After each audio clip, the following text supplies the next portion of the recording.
Okay, so let's just start, and if anybody shows up, they'll show up. But what I'm doing is we'll archive this, and I'll make this available for everybody, so that everybody can hear Cool. the story. So if they can't make it, um, well, they can listen to it.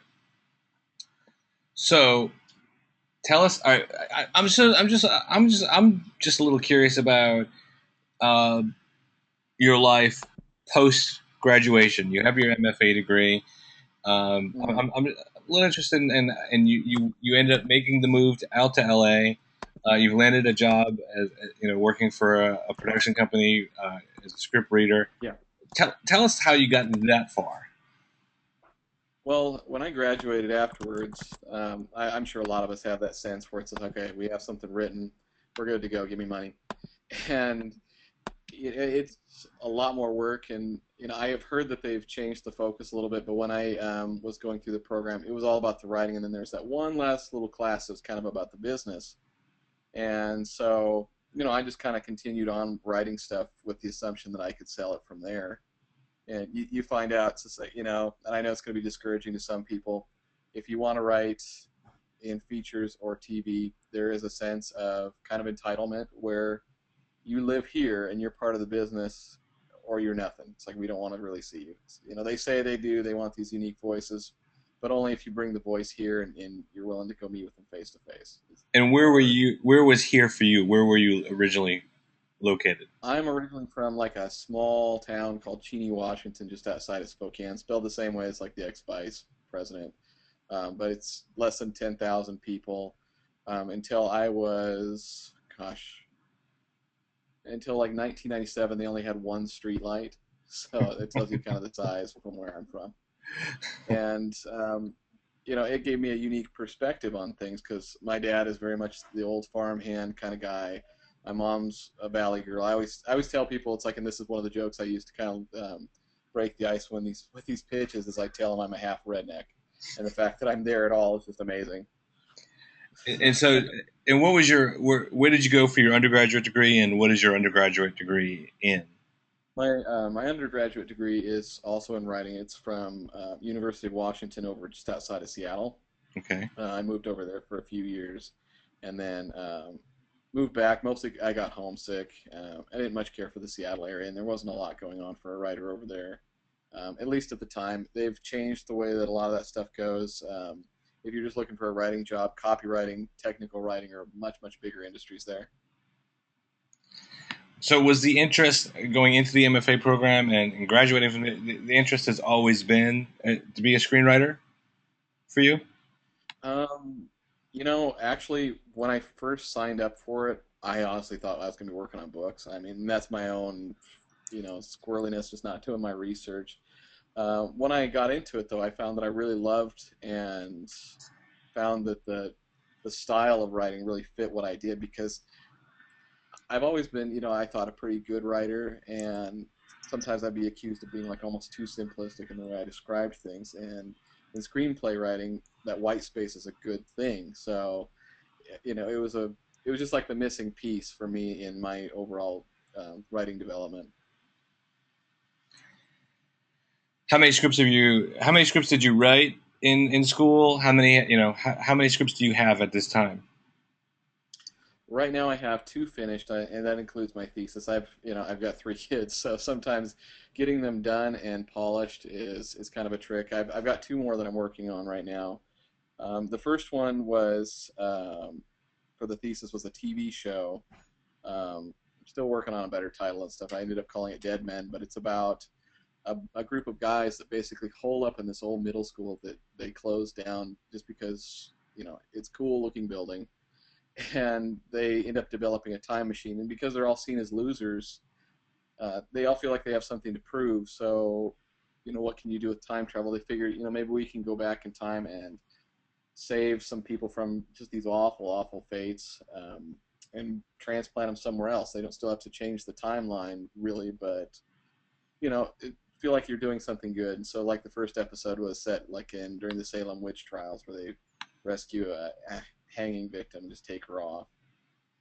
And then the other one I have is a family comedy. It's a feature, and that's the one that That's the one you I've been pitched. having all the brouhaha today, with it, and it's about a high school girl that she's awkward and is kind of struggling to become popular. I said it actually in the small town, similar to where I grew up. And in those kind of things, everybody knows your business. Everybody knows what everybody does, and you can never escape that reputation that you gain. And so she gains superpowers, and because it's an area where, like a cat getting stuck in the tree and the fire department having to rescue it is like the event of the year, she creates her own disasters to rescue people so that she can look like a hero. So, and did you write that in school, or is this the script that you wrote outside of school? That's the one. That's like the second one I wrote right out of school. Right out of school. Yeah, I written one before that. That's a romantic comedy that just it didn't turn out great. I mean, if I massaged it and for a while, I probably could fix it. I kind of fell out of love with the idea when I did, finish the first draft. And sometimes that happens. You get into it and you can technically fix anything. That's the nice thing about doing writing. It's kind of like math. You can undo anything, but if you don't have the passion for it, there's no sense in continuing. So, what have you learned outside of school as a script reader for the company you work for? What have you learned by reading other people's scripts? I think the biggest thing is that confidence goes a long way, especially when you carry yourself, because there's stuff that I've seen that it should have never even been printed off or emailed to anybody, and yet these guys are getting in front of me, and I'm not like the first tier either. It's like at this point I have already kind of worked my way up to second tier, so that somebody else reads it and I get it, and then I send it on to my boss, and he sends it to however many umpteen people. But yeah, you'll see these things with just marred with spelling and grammatical errors and formatting issues, plot holes that are, you could drive a truck through. Just a And and, lot of and, things, and that these are these and people these are don't realize. these are the grammar mistakes, the formatting errors. These are deadly, right? These are deal breakers, right? This is the end of that. Even though you're saying you're sort of second tier, writers that are making those type of mistakes, that's they're not gonna proceed, right? You know, Probably not. At some point somebody's gonna, be a stickler for it and probably put the kibosh on it. I usually, if I see like one or two through the entire script, I probably won't say anything. It's when it becomes distracting and I Right. keep seeing stuff over and over and over. And I'm not talking about just like the occasional errant comma or something. I had one a couple weeks ago that was a romantic comedy it was an all right idea, but I mean I would see words spelled just wrong the entire time, like he, just he, it would be HHE through an entire section, and I'm like, well, what, you couldn't find that with just spell check, or I found another one where they reversed halfway through. They reversed the name of the dad and the son for about 30 pages, and it was never caught. And that's just sloppiness. If you cannot prove to me that you can take the care to at least catch the small mistakes, why would anybody want to work with you? Because this is more than just selling a script. They are buying you too. They have to be able to see that you are worth having and you will put in the work and that you were in it for the long haul, not just thinking this is the lotto. So being honest with me, Jeremiah, how far into a script that has these type of issues do you actually go? Do you read the entire script, or do you say you get to page 30 and you say, there's just no way. This is one of the things that's like I love and I hate about my position. It's like I'm in the position where I have to do the synopsis on it, so I have to read it all the You way have to through. get through it. Okay. Yeah, so if it's a great script, it is a pleasure. I mean, it's weird actually. It's like the better the script, the harder it is to do the critique and the synopsis because you want to overshare and you want to over compliment and it takes forever. And if it's one of those that's hard to read that because it's awful, it's a slog to get through. And but then I can write up the comments and just go through it, lickety split. And if it's bad enough, it's like I guarantee you, just because it's comedy's kind of my background, I'm making fun of you probably at some point. I had one. Um, I know the guy, so it's just like I know he's not gonna have a problem with me mentioning his script. It was about these guys who are all like college buddies, and it read like an inside frat joke. and one of them was supposedly a spy, and it just would have these nutty things where like a 10-page scene on rock paper scissors that ends with like a bunch of guys getting shot, only for the next scene for them to be all alive again. Mhm. Another scene with like a guy being stalked, and they're in a car. The guy gets out to get gas. And the guy following him politely waits for him to fill up and get back in the car, put on his seatbelt, and then ram him off the cliff. It's just nutty things. Or they had some sort of mascot thing called the Cinco, which they never explained what it was, but it killed a guy at the end somehow. Like, got me. And trust me, it's just like it was so nonsensical. It's like I basically took it upon myself to use my own imagination to string this thing together, and they're laughing like crazy at the office. Like, that must have been a hell of a read. I'm like, the synopsis is a hell of a read. The rest of it's just like, I take that to the bathroom, use it on your butt. So, I mean, is it easy then in your position? Is it easy? And I sort of I work for a film festival, so I sort of see this on the other on submissions. Is it easy to say no to a script that's just not there? I mean, Yeah, for me it usually is. It's like, but most of the time if I feel like they're trying, I'm pretty constructive. I try to leave notes at the end, like, perhaps if you change this, or if you looked through this, it would be better. right, And I mean, because I don't think any of these people go in thinking it's like that they have garbage or anything like that. I think that they're trying. It's just that without another tool to sharpen against, they're never going to get better. right. And some people, they don't take that kind of news well, and if that's the case, they shouldn't be in the industry, because it's hearing the hard things that is part of the job. So But I mean, do you feel like the lessons? I mean, do you feel like you came in prepared for your education prepared you to? I mean, do you feel like you were? Do you feel like at your start you're better than that? With your education, or do you feel like this is you've learned that these there's some mistakes that are just too big to overlook? sorry, it's like apparently they're doing patrol bad guys or something. Okay. Um, Wow. yeah, I actually felt like there was the editing class in Full Sail that I took with Julianne White that was amazing for preparing me for this, because we were trained, for this. We had this whole sheet and telling us exactly what parts to look for, because every script is different. I have done in the last month, I've done about 16, and not a single one of them, other than some grammatical errors and formatting stuff, or maybe over directing, have the same problem. I'll have one with where the pacing is off, another one with the logic is a problem, another one. Hold on, shut this window here, because apparently it's like I can't have privacy. There we go. Sorry. Yeah, it helped a lot having that class to tell me what to look for. So yeah, I think in a lot of ways I came in ahead of the game, just because I was trained specifically. This is what you look for, and a lot of these people are just what they call wild talents. They don't have Is that is, there, formula. is that really what it's called? Wild talent. That's what a lot of them call it. Yeah, just wild talents, just like weeds. They just kind of grow in the wild.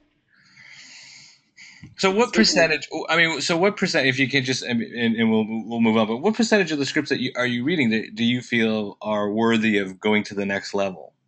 about 20%. About There's 20%, and that's a good amount of scripts. Yeah.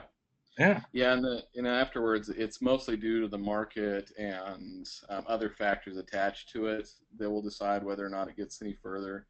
Um, the biggest thing against the one that I've got going on right now is it's a superhero thing, and it's not attached to a book or a graphic novel, and that's just like the hot thing right now for kids stuff, is to have that. So we'll see how far it goes. So far, they've wanted to do webisodes with it, but because that kind of backdoors some of it, gives that extra content. But it's hard in that category to do it. Same with like mysteries and thrillers right now. They like the ones based on books, or if there's like a true crime drama, that helps a lot to have a book. There was a thing at Pitchfest actually on how to go the other direction, turn your script into a book. So that's becoming That's weird. It's like reverse engineering. Yeah. yeah, it's becoming a big trend. If you're doing TV stuff, um, the current trend is now not only do they want you to have the opening pilot script, they want the full Bible. We're not talking like two character descriptions or so. They're a couple pages. They want full character descriptions for everybody you use. They want character arcs for like 5 seasons. They want like at least 3 other shows to prove that this isn't just a fluke. It's become very bizarre with the way they do it because I mean, I can talk about it later and stuff, but the TV guys are getting kind of desperate now with Netflix and the binge watching Binge watch, right, habit. right, right. Yeah, So it's dragging a lot of time. is that creating this new what Netflix is doing and what what Hulu's doing, this releasing a whole season in one day, is that creating a need for content, do you think? Oh, definitely. That whole thing like 20 years ago where everybody was freaking out as these niche channels came on cable, and that they did all these things to combat that.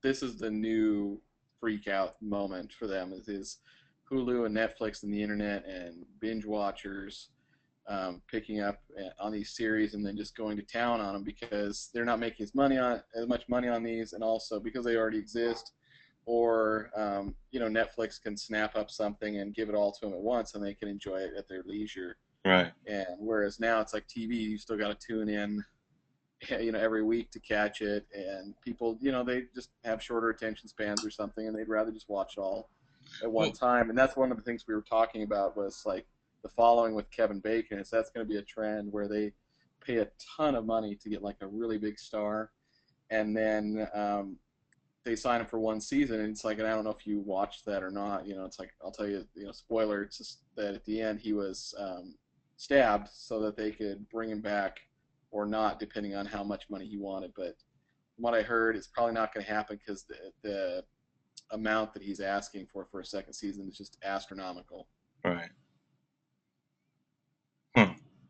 So along that same line, I mean, and maybe I mean, maybe you don't know this answer or not, but does the industry see does this niche, this internet web series, alternative markets and Netflix, is that a viable market? Is that a true threat, or is that still considered sort of fringe?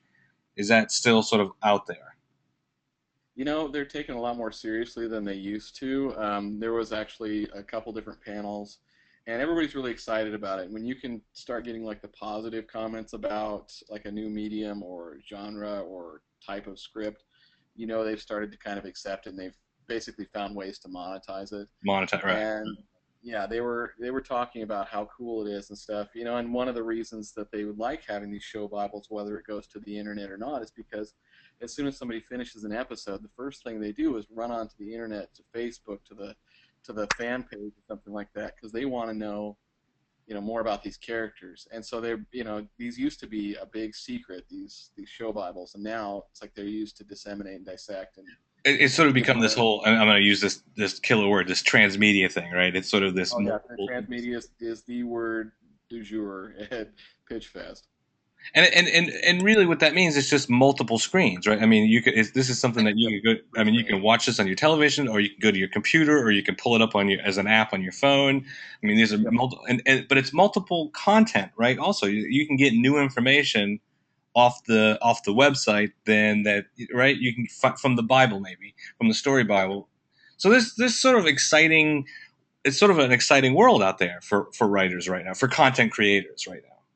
Yeah, and definitely too, and something that a lot of people don't consider when they're trying to sell their stuff too, is that you can actually get guild credit now for putting stuff up online if you're with a guild signatory company that produces your webisodes.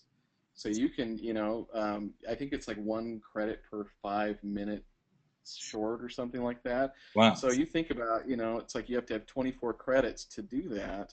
That's really not bad. Right. Right. And even getting some credits, it puts you in an upper echelon. It's like, I was with everybody else at the Pitch Fest thing, but if I get a few credits here and there, I'm a couple tiers above them. It's like, I mean, that sounds like such a jerk thing to say, but it does kind of But it's lure also some that's sort people of giving this whole on. web thing credibility too. That the guilds, that the unions are recognizing this. Correct, yeah. And the thing is that the company I ended up signing, or going with a company called Indigo Veil, and the main reason I went with them is because they want to kind of backdoor things and maybe use it for animation. And they're thinking, well, if we use webisodes to do this, we can show the viability of the character and the series, and then sell it to somebody like Disney or Nickelodeon. And I guess they recently sold another series. I don't remember the name of it right now. It's going to start in the fall. Um, that is a similar deal. It's like they started off with webisodes and then, doing some viral marketing and, doing interviews like on NPR and things. And is a totally non-traditional way to get content out there, but it does And beat that. I think. is that to build the audience, or to gauge the audience, or is it just or is it just to prove that the product is viable? It's kind of all three. You're Well, proving that like there is an audience out there for it. You're building a base so that you can show them. So it's like, hey, this didn't just come out of thin air, because that's why they want the books. I mean, the premiere I went to was for Nikki Deuce. Has anybody ever heard of Nikki Deuce before? It was on Nickelodeon, because I sure haven't, and I have three kids, and I'm combing like the children's books all the time. But the fact that it was a book was what got it made. It didn't help either. It didn't hurt either that that Sharippa wrote it, but um, yeah, it does a lot of those things. Because if you can prove too, it's like, hey, we had so many hits on these videos. It's like if you helped us get it wider, you can exponentially get this with this, or we showed you a way that it would still be popular and do a ton of business. And that's important, I guess, to these guys, to be able to prove that their money is going somewhere safer. I guess it yeah, takes some of the yeah. risk for it. So, all right, so let's talk about Pitchfest now. So, what is Pitchfest? How did it come into your world? What did you know about it before, and what did you find out about it? Let's Well, start there. no, no problem. Um, Pitch Fest. This is the Great American Pitch Fest, and it's been going for this was its 10th year. I'd heard about it before last year and didn't attend because it would have taken flight and the whole bit and stuff. And then this year I was talking with one of the other Full Sail professors that I graduated in my master's class, Wendy Moore, and she was planning on going because she was doing some interviews with Signe, who set it up, and so we thought, since I'm down here, this would be a great thing to do. And essentially, what it is the first day is it starts Friday evening. You can go in for early registration, and there's kind of a welcoming party, and it's pretty much just everybody just kind of crammed into a bar. If you're not a bar person, you can skip it. Saturday is a bunch of free classes, and even if you don't plan on actually doing any pitching, it's great to attend because, like I said, they're free. All you have to do is just show up and plop your butt in a seat.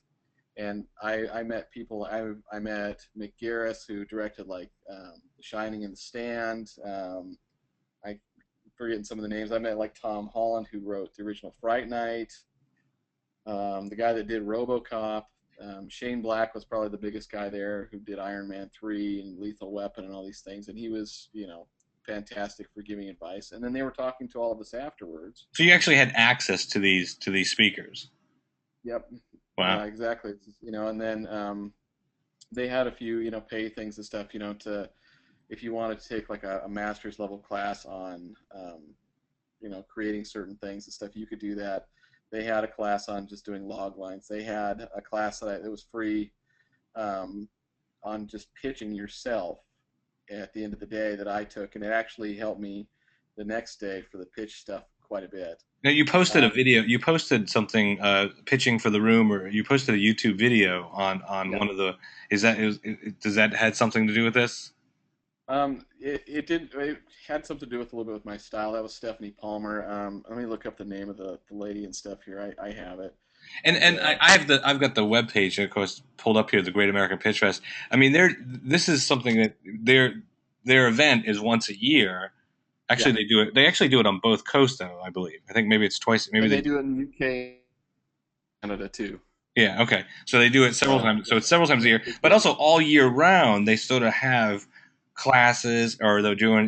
They've got archived stuff that you can watch for free on their website. They were streaming stuff, Yeah. all weekend long. So it seems to be. Well, tell us what is the cost of this weekend financially? Well, like I said, Saturday is free. The packages and stuff vary anywhere from like 150 for just like basic pitching up to I think there was a $700 level, which was like the platinum one. It comes with like the hard copy book of the the people that the companies that are there, the executive luncheon, and then all the classes, the paid classes and stuff. Right. I did the silver package, and I recommend doing that one because it includes the pitches, it includes the executive luncheon, which is cool because you get to actually have lunch with the execs and just talk to them. It's just like realize they're human beings, and I can tell you a little while, a little bit why that's important to the Well, pitch and I stuff. think it seems like it's a lot of money, but really, if you're gonna do Pitch Fest, you really should do Pitch Fest, and I think that price You isn't have to totally invest in unreasonable. yourself. I mean, Yeah. if you went, it's like, and you were going to, to be a painter, you're going to buy your own paint supplies, and if you're Right. going to, be a musician, you're going to own your own instrument, and if you, you know, have decide to be a doctor, you're going to invest in your own practice. I mean, this is no different. You're investing in yourself, and this In is another yourself, right? chance In your career, for. yeah, right. How many people would you say were there over the weekend? I mean, how many people there were there to pitch? There was 2,200 people there for the free classes on Saturday, and there was almost 500 people there for the pitches. Wow. But you still, because there was 134 companies, you weren't waiting a ton of time in line. It just depending on who you were pitching to, because like Overreach, it was Will Smith's company, had a much longer line than Charlotte Gousset, who just is one of the managers in Hollywood that's looking for new clients. So how did you? Everybody. I think everybody's heard of Pitch Fest. What had you heard about this? I was kind of skeptical because, you go into these things and everybody's like, oh, nobody sells anything here, nobody does anything. It's just like, look at it as a learning experience and, as a networking experience and see it just as that. And, that's how I went into it. I decided, you know what, I want to see, some of my fellow peers. I'm tired of feeling like I'm always living in a vacuum. And, because I've only been out here for a few months, it seemed like a great place to meet some more local writers. And another nice thing is too is on the day where there's 2,200 people, there are a lot of newbies and people that maybe don't understand it. The other people that have invested in themselves to do the pitches, a lot of them are really good writers, legitimately. And so you're meeting other people that maybe write the same stuff that you can bounce your stuff off of, and that Well, that's I'm sure a lot of writers were interested in meeting you just for what you do too, right? Because you're a gatekeeper too, to a certain extent. So you're a most contact. of them don't know. Most of them don't know what I do. It's like they'd Oh, probably screw me up if they did.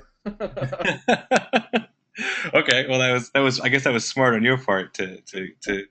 Um, okay, so tell us about the actual pitching on. This was on Sunday. Was the actual pitch? Um, how did you? What? How were you? How did you prepare for this? What are the expectations? Tell work. Tell take us to this. Take us to all the way to your pitch. All right, yeah, I'll just kind of take you through some of the weekend and stuff here, Yeah. so you can kind of get my thought processes and how you prepare and everything. By the time you get done at the end of Saturday, you're stoked because you're meeting these people and all the pitch or all the panels and things are really positive, but there's still that nervous feeling because you're going to be pitching and you only have 5 minutes and you're thinking, God, can I tell my story in 5 minutes to these executives? But one of the things I learned, and this kind of put me into a further panic, if you're pitching for 5 minutes, you're done. Trust me, it's the stupidest. If your pitch lasts 5 minutes, that's too long. Is that what you're saying? Yeah, you're screwed because you need to be able to build a personal rapport with these people. You need to give them time for questions, and you need to still make this make sense. If your pitch is anywhere longer than a minute to 2 minutes, you're done. It's over for you. You have Wow. no chance of selling anything. So, you know, the night before, I had, like I said, the hardcover, or not hardcover, but the actual physical book with all the companies, and it lists the name of the person that's going to be there, what they've accepted in the past, what they're looking for in their writers, what they're looking for now, and just some other general bits. And you can tell a lot. Not only, it's like you want to, pitch to the people that are looking for the stuff you have, but if you look at the way that they write their answers, if I ever saw somebody that's just they put like in capital letters, it's like, does an agent need um, an agent, or I'm sorry, does a writer need an agent? And they just like write no. Yeah. I didn't want to visit them because they just seem like too intense and they don't want you there. If they're like, it helps, but I'm willing to look at anybody and, great stories come from everybody. That sounds like a friendly voice and somebody that you can genuinely sit down and discuss a story with. So that's what I did. I go through there. There's like 134 companies total. You get about 12 to 20 pitches realistically on Sunday, just the way the lines work out and stuff. So, well, So so let's go back. So on Saturday night, say you are being strategic, you're being tactical in who you're going to approach yeah, based because on the. otherwise, anybody will listen to you because they're required to. It's your 5 minutes. If you want to go in there and talk about how good farts smell or something, they'll do it. Right. But it's your time, and this is technically this is work. So you want to be prepared for the next day. So you want to have your pitch down. And I had problems with this because the one I came in with was very mechanical. It sounded like somebody, was trying to sell snake oil, and I was just having a hard time getting out of it because I was nervous. So the first three, it's like they got that. You're working out the Sorry. kinks for those first three right there. Yeah. Yeah, and then one poor exec got the Porky Pig when I totally broke down to a bit of it, and then afterwards I'm like, all right, I did the worst thing I could do to myself, and so the next one, I kind of relaxed a little bit, and it got easier as it went. But to kind of go back a little bit, so yeah, it's like so the night before, get your pitch ready, print that out. For the love of God, print it out maybe a couple times and stuff. I accidentally lost my sheet, so thank God my wife was able to email it to my phone, and I was able to look because otherwise I had no idea who I was going to pitch to. You want to have at least some paper to be able to take notes so you know who to follow up with on later. Um, one sheets. One sheet. Let me Right. talk about one sheets for a second. They are basically like small little posters, and you can do them whatever size. Just make sure they're no longer in a page, and they have to look so professional. Um, So for your pitch, you have a one sheet, and is it artwork? Yeah, it's just like a poster. I did one. If I don't know if you guys can attach things to these later and stuff, I can. More than welcome to send somebody a sample of the one I used and stuff. On the front, it's a pretty basic picture with the title, and then it's got like a tagline and stuff. And for mine, since it's like somebody creating their own disasters, it's just said saving you from herself. So did you It's got create my this with did you use like Photoshop, or how did you create your one sheet? I was desperate, so I used Word, but I kept the design really simple. I mean, Okay. it's basically an outline of a superhero against like just a really solid gradiated background or gradient. Sorry, Right, right. I'm not an artist. But and then on the back, it's pretty much white with the log line first, and then a longer synopsis of a couple paragraphs. Giving And of course your contact information, right? yeah, on both sides, title and contact information on both sides. And I Both. just used my phone number and email. Um, I also made sure to state on the back too before I put the log line what it was, so it just says a family comedy because that's important. If people can't tell, like if you've seen some log lines, sometimes you can't tell is it going to be a drama, is it going to be a comedy, is it somewhere in between? It needs to be clear Right. what Right. kind of thing you're pitching and stuff. And this is something that they can take back with them to their bosses because these guys have to pitch it to their fellow coworkers too. Right. And if you Right. give them something that basically has the pitch already on it, you've made their job so much easier. They're more likely to contact you again. So definitely want to do those. Mine are like the size of a postcard. I did like two per sheet, had them cut out, and then they liked the mine were kind of a non-traditional size. But yeah, they have to look professional. If you have to hire a graphic artist, 65, $70 to get them to do it, doesn't take them long. Um, do it Do it. because everybody asked me for one. And they used to, when you go to these pitch classes, they tell you, oh, you can be sneaky and ask them for their card and you'll send one later. It's like this year, none of them brought cards because they know this trick now. They don't Right. want Right. you harassing them. So you need to be able to leave something behind. Business cards, if you have a picture on your business cards, if you have something clever on there like you're the word wrangler, you're not going to get picked up. If you have a back to your business card, you're not going to get picked up. It needs to be a plain white business card with black or blue lettering like you're an accountant. Just says your name, your contact information, and that's it. So Because they won't, everything yeah, else sort of they won't write on it. Right. Oh, okay. I was gonna say everything else seems amateur, or is they can't write on it. No, Yeah, there's a it practical. makes you, they want to see the professionalism and they want to see the see your creativity in your scripts. If they're asking for your card, they already know that they're interested in something in you. Right. So they usually write like notes on the back, and that's why I say just do one sided. Not only is it cheaper for you, it's like, Right. but it gives them space to write, and it looks clean, it looks simple, it looks like somebody confident that it's like here's my name, that's enough for you to remember me.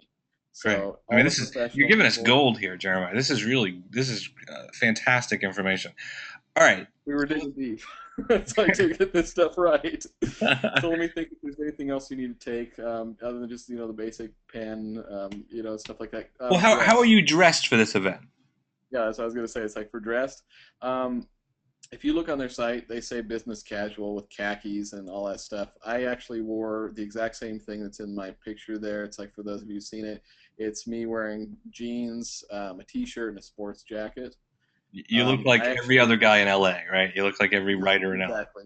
Yeah. Yeah. Yeah, and it's like, and I actually ended up just jettisoning the jacket because it got hot, and it, the last thing you want to do is stink during your pitch. It's like you'd be amazed too how many people don't pay attention to just general hygiene.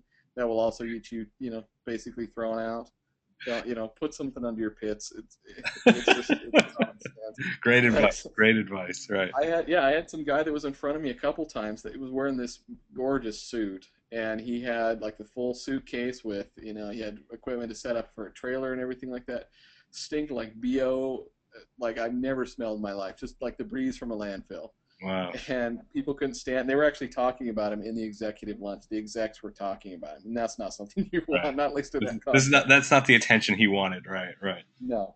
So, but I mean, for the most part, it's like they know that us writers are kind of slobs, and we're used to being in our fortress of solitude, so they know that we wear mostly jeans and shirts, and as long as it's nice looking shirt, nice looking jeans and stuff, you're not going to have a problem just being comfortable. Okay, So, so let's. All right, so you've researched the people that you want to pitch to. You've got your 12 to 20 pitch, to people that you're going to approach. You've sacrificed a few of these to sort of work out the pitch. yep. Okay, so you're at pitch number 4 or 5. Take us there. Okay. Eventually, you're going to want to fall into a pattern, and this is what I had trouble with is, there's certain things that you want to tell them, and because like I said earlier, you're not just selling the script, you need to sell them on you. You know, they need to prove to their bosses and see that you're just not just a one trick pony, that this wasn't just a fluke script from you, that later on down the line that you're building a reputation and a relationship with them, and that if they keeping your name in their Rolodex, you're going to produce something else amazing later. So, what you're going to want to do is start off, with it's just kind of an icebreaker. The woman um, that I'm with here, it's just like with the company I was with, I actually recognized her. She was an actress on Glee, and then she had like a bit part on like the very final episode of CSI New York, and I'm like, I recognize you. It's like you made me cry in that episode. So it's like it kind of broke the ice. Right, right. And she asked me about me, and I told her where I was from and why I moved, and I mean, to give you an idea, it's just to kind of pitch. I just said, it's like I'm originally from Spokane, Washington, and we moved down here a couple months ago because I was serious about this career, and I have 3 kids, and you can't really tell them to pursue their dreams if you can't put up and shut up and do it yourself, and so that's why I'm here. So that's a great. So you've sort of presented yourself as, hey, I'm here. I've made the sacrifice to be here, and I've brought my three. Mm-hmm. Yeah, that's fantastic, Jeremiah. Really, that's fantastic. I mean, And that's then she really. wanted to know a I little think bit. you sort of laid the stakes out that I'm serious about this. Oh, cool. Very cool. Exactly. And then it's like you want to talk about some of your accomplishments a little bit, and I went in there, and the way you want to frame them is you don't want to come across as like some sort of egotistical jerk. You want to frame them, with humbling words. Like you want to say it's just like, I went to Full Sail and I was totally surprised to find out that I was valedictorian, which is true. I mean, I wasn't paying attention to it, until it's like I got it. But you also want to tell them, it's just like I was, very fortunate that my dad was a very funny guy, and I, was lucky enough to inherit his sense of humor. I'm humbled that I have a mentor in Annie, and she was able to go through. You just see what I'm doing. It's just like, um, you're You sort still of hear me? you're humanizing yourself, but you're also establishing a connection to the industry, saying, I am being mentored. I do have an education. I do take this serious, but my dad Yeah. gave me my sense of humor. So it's yeah. Well, yeah, I was, no, I was just, it was giving me the warning that's just like, hey, you're having internet problems or something. So I Uh, was just making sure you guys can still hear me. But no, what I'm doing is this: if I'm phrasing it in a way so it sounds like I'm still appreciative of every gift I've gotten, right. and that's a huge thing. And one of the guys told me, one of the writers, what was his name? I have the sheet here. I took notes. um, let's see here. Ed Newmeyer from that did RoboCop and Starship Troopers. One of the things he told us was approach every job like it's your first and appreciate it like it's your last. Wow. You It's know, it's great you advice. know Great, fantastic advice. Wow. Yeah. yeah. And so you want to always try to stay humble and professional, and that goes a long ways when you're doing the pitch stuff because you know um, you want to, of course, sound like you've had accomplishments and experiences, and you deserve to be there. But at the same time, you don't want to act like somebody that's bitter, like you fought this fight and you're the first person to ever do it, Right. and that's not true, obviously. Right. Um, Other thing you want to do, you don't want to do, is you don't want to tell them it's just like I've got the script for you, or you're gonna love this, or I think it's fantastic, because what you're doing is you're telling these executives how to think, and people don't like being told what to do. Right. So if you go in, like this is an amazing script and you're gonna love it, bam, you just see the light in their eyes just shut off, and before you know it, they're looking around the room like and you've lost them already. I had the very first one I had. I don't even know why he was there, but he was looking around the room and at everybody else before I even sat down. So it was not a fun experience for my first one. And um, you get 5 minutes, and if your 5 minutes yeah, is with the guy that's looking around the room, yeah. So yeah. yeah, cool. Oh, wow, Yeah, that's rough. about Okay. then, with that for timing wise, I'm about a minute and a half in with what I'm telling him, and then I rolled back into my personal story a little bit, and I said, it's like I told you about my kids, and actually it ties into my story. You want to give him a little bit of personal setup for why you wrote the story. So I told him, my son, he's huge into the Avengers. He sees something, it's just like Avengers, and my daughter's 9, and she's like, really, all I get is the Black Widow. Bleh. you know and I said this is why we ended up creating this story. It's like about this super powered girl, and then I rolled into the pitch, and you just want to keep it very conversational, and just I mean, if you want, I can just kind of go through my pitch here. It's like I mean, two if you don't executives. mind, if I don't, whatever you're comfortable with, I would love for you Oh, I have no problem. I've been pitching to everybody and their dog for all okay. weekend. Okay. What's one more time? It's just like, but yeah, I'll just start over. It's just so you can hear it. It's just like, yeah, it's my son, big into the Avengers, and my daughter's just like, well, I have one superhero that's up on the screen. That's not fair. It's just like, besides the fact that she's lame, and so I decided, I have the knowledge because I'm kind of nerdy, and I can write jokes. And I'm going to go ahead and write this thing. And I said, I was thinking about my own background, so we kind of combined them. And I said, this whole thing is about this superpowered girl that wants to look heroic and kind of change the way people see her, but what do you do in a town with nothing going on? So she creates her own disasters, and hence why we call it super duper. She's duping people. And to give you an idea, this is like a one street light, one horse town. Everybody knows everybody's business.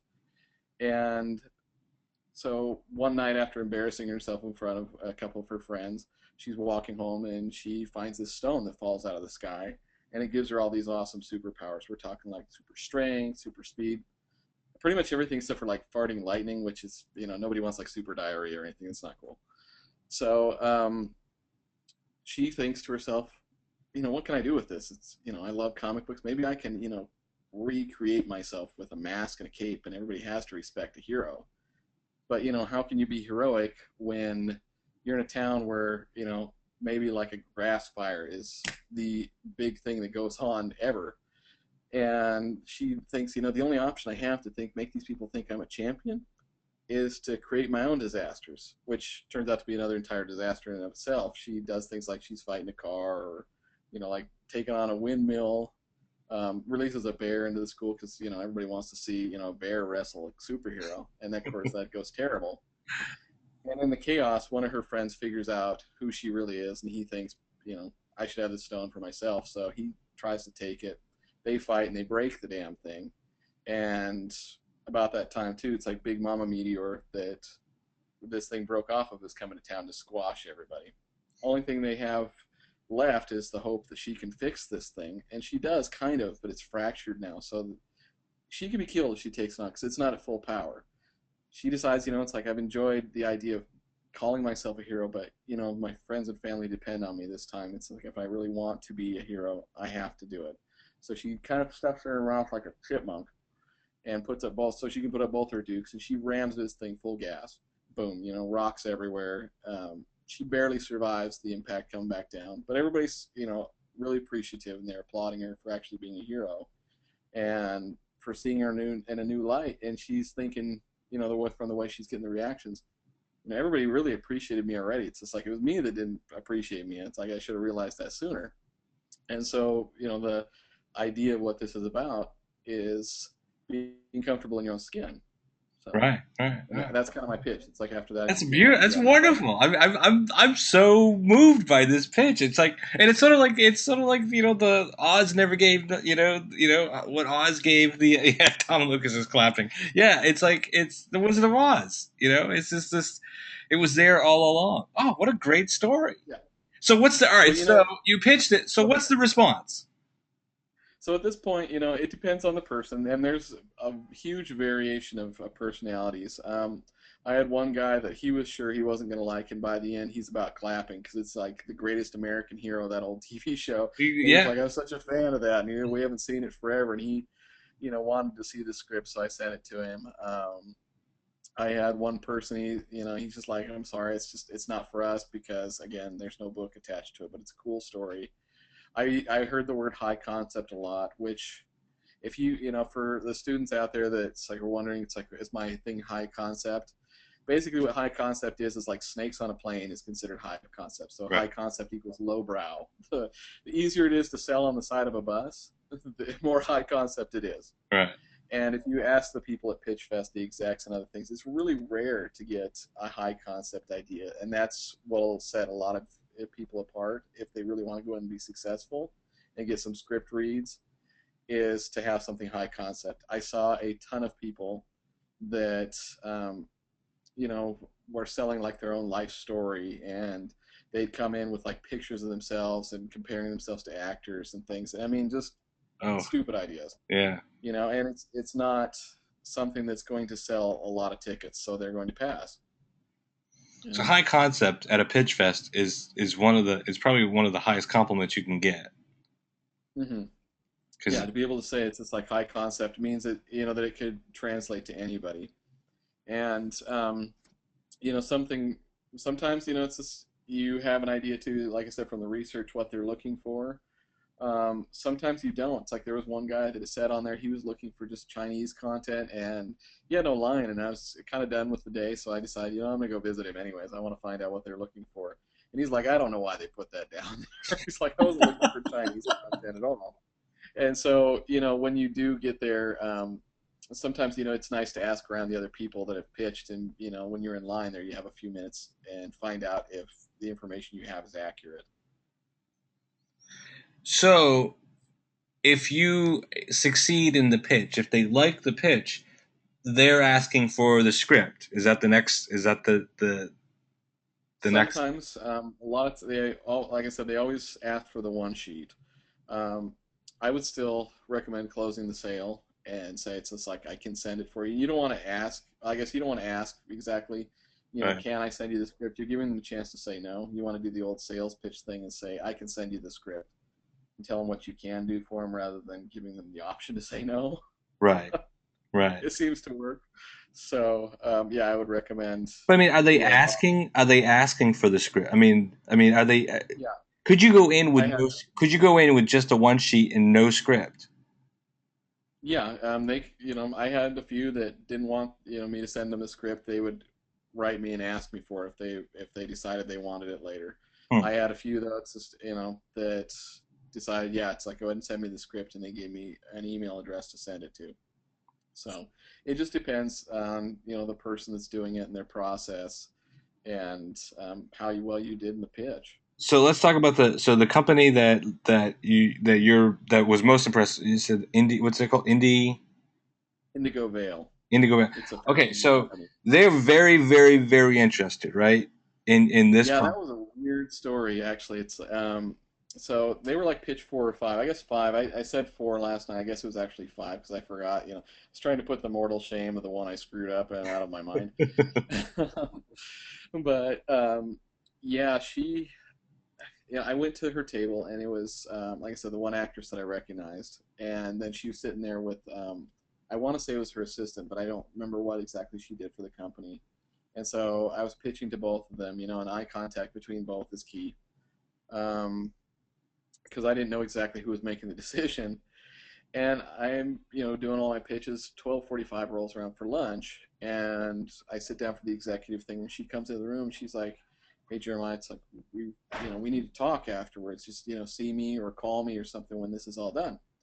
So I, continue doing my stuff, and I'll tell you, it's hard sometimes doing the pitch at the end after lunch because you're kind of logy and some of the adrenaline's gone by then. But you push through, and then afterwards there's a little after party just to kind of celebrate or commiserate, depending on how you look at it.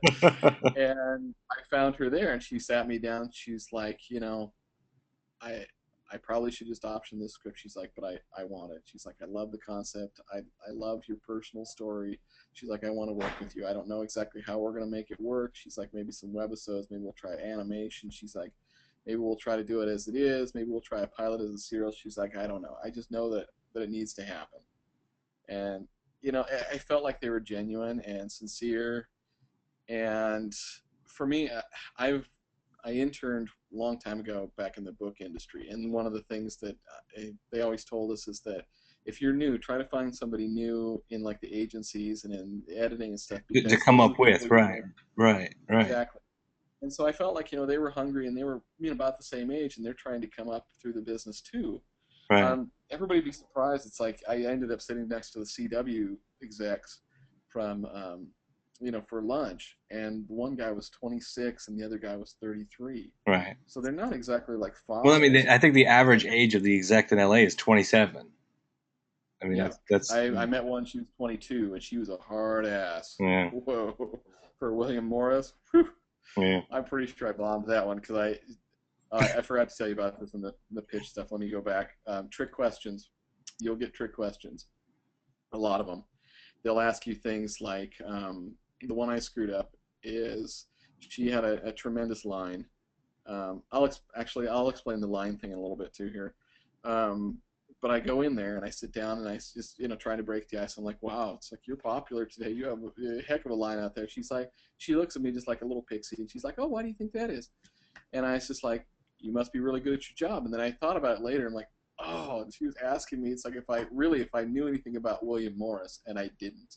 Wow. And so I made myself look like somebody that's not prepared to work with their company. That's a hard lesson, but I mean, I mean, Yeah. you learned it. I mean, it's wow.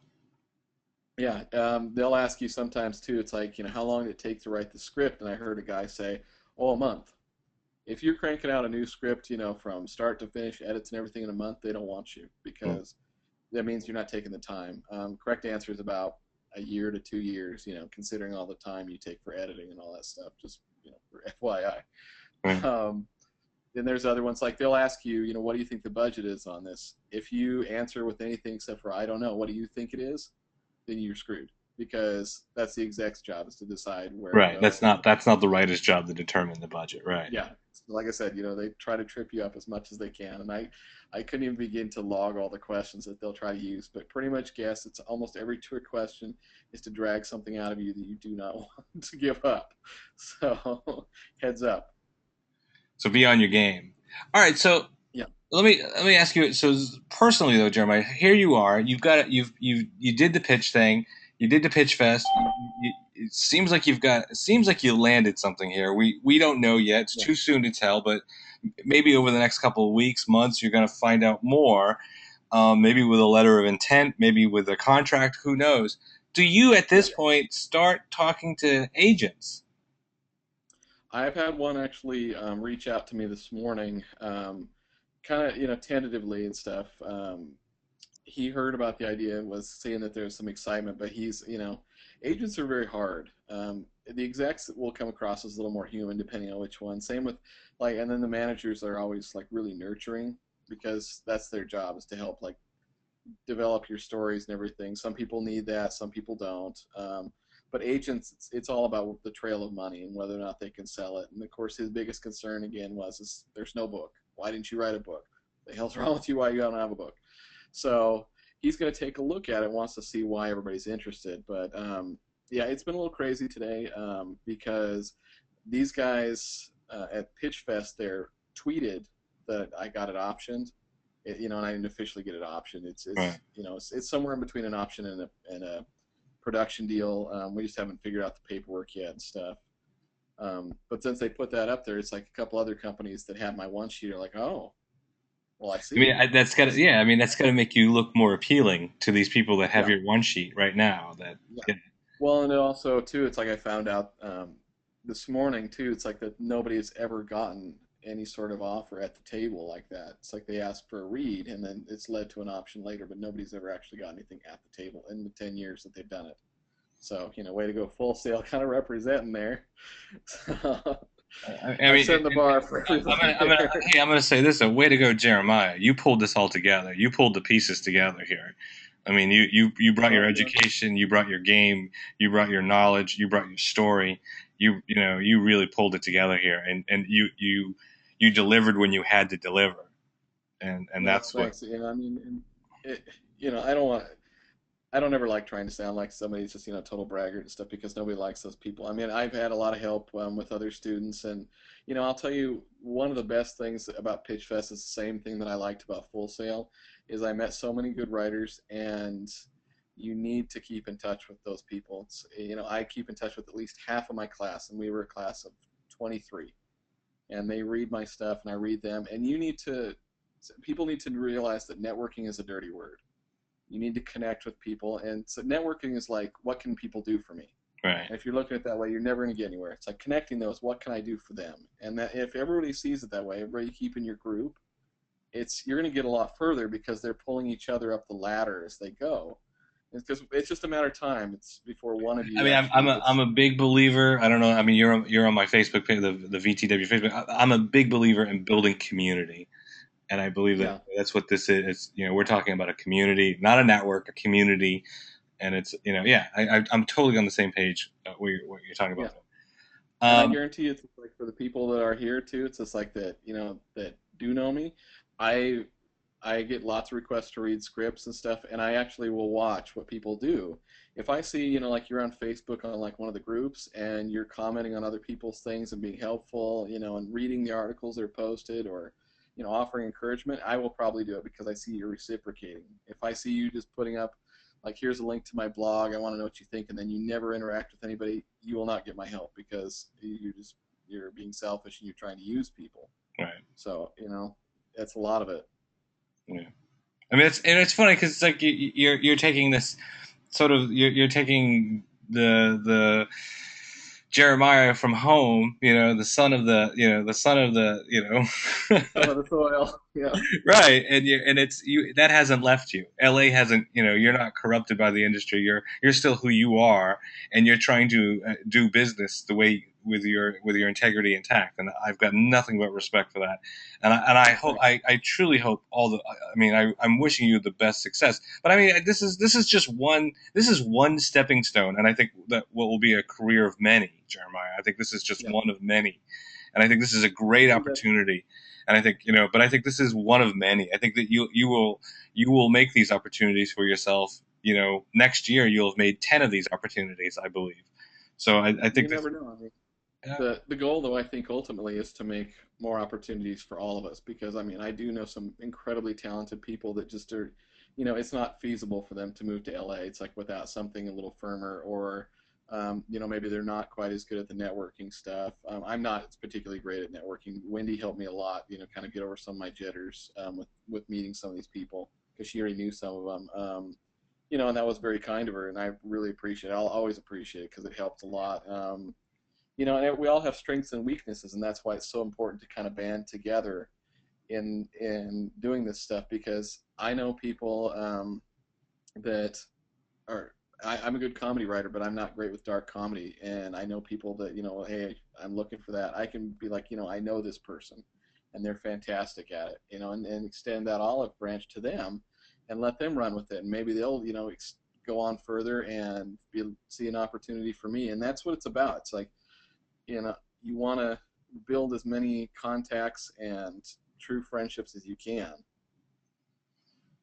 Yeah, and I think that's it. This is good for Full Sail in that we want to put out the best possible, writers we can doing the best work, and Yeah.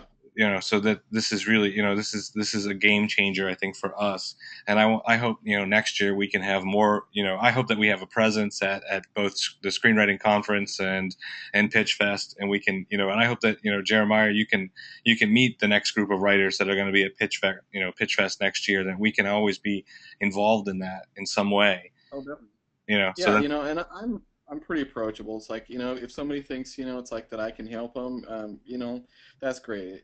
Just contact me. I'm pretty open, like I said, the only thing I'm asking is that I want to see you reciprocating to somebody. I want you to be paying it forward to somebody else, or, if I, can, if you can help me like with the script read or something, that's what I want to see. And, I've helped other students and stuff, and they're not far along, but they have other unique skills, and then they're going to help their fellow classmates, and that's all I like to see. But yeah, I'm more than welcome to come meet people, at the parties and everything, and give them some tips and pointers because, something else I'll tell you too is there's so much conflicting advice. So like I put up that video you were talking about earlier, Stephanie Palmer, I believe it is, Right. and she talks about how to pitch and what to say and what to do and what not to do. She recommends not doing the one sheets, um, Hmm. and she recommends not giving them title and not giving them the log line because she says they won't remember any of that and it's just wasting your time. Um, Obviously, I disagree because it's like the title and the log line for me are the punchline. So, you need to figure out what is your strengths and what your weaknesses are, and obviously, what you're going to show and what you're not going to. If you're not sold on the title, it's just like a working title, don't tell them. Right. If you haven't come up with like that winning log line yet, it's just like try your best, but it's like if you don't, just go right into the pitch.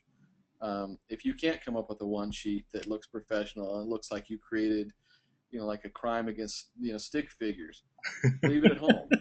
You know, it's it's just it's all about making yourself look good, but doing it in your own way. It's like that's how you be creative in pitches. You Well, have to it's do it's it it's your it's about, yeah. I mean, you got to treat this like you're a professional. You got to treat this like this is your career. This is serious stuff. This is, yeah you have to be professional. You have to take this yeah serious. yeah Jeremiah, I can't thank you enough for the hour that you've spent giving us an amazing amount of information and resources and sure. inspiration and just actual practical knowledge. It's incredible. I'm going to archive this. This is going to be, hopefully forever more students can listen to this and benefit from this. I think this has been fantastic. I thank you from the bottom of my heart, Jeremiah. I really, truly thank you for this because I think this is something that I've been really interested in Pitchfest for a couple of years, and I've wanted Full Sail to have some involvement, and this is the closest Oh thing yeah. I've ever come. But this is huge. This is better than I could have ever imagined. To actually have a student there and actually taking part and being present with it and actually benefiting from it is actually is my dream as far as. So I thank you so much for that, and I thank you for Well, being anytime. so Yeah. so so Yeah. free with your And knowledge. you let people know it's just like, like I said, I'm very open. If they have more questions or something, or it's, something didn't make sense, just let me know. It's like I'll be more than happy to clarify or maybe restate it. It's like sometimes it just takes a couple times to get it to click and stuff, and And, or and you're it's like pretty and you're pretty easy to find either on the VTW page or the BFA MFA creative writing page. So you're exactly. pretty It's like present. Yeah. if you can't find me, it's just like a few people. It's like they call me like they do the Kraken. It's like they just put my name in there and tag me. And it's like, and I'll get back Put to up you. put up the bat signal and Jeremiah shows up. Well, That's exactly it. again, It let's happens a lot. yeah. All right. Thank you so much, Jeremiah. Have a good night. Thank you for doing this, and hopefully we'll be talking Yeah, more. thank Thank you for listening to me, and thank you guys for for showing up to hear me rant and talk about this. Fantastic. All right, good night.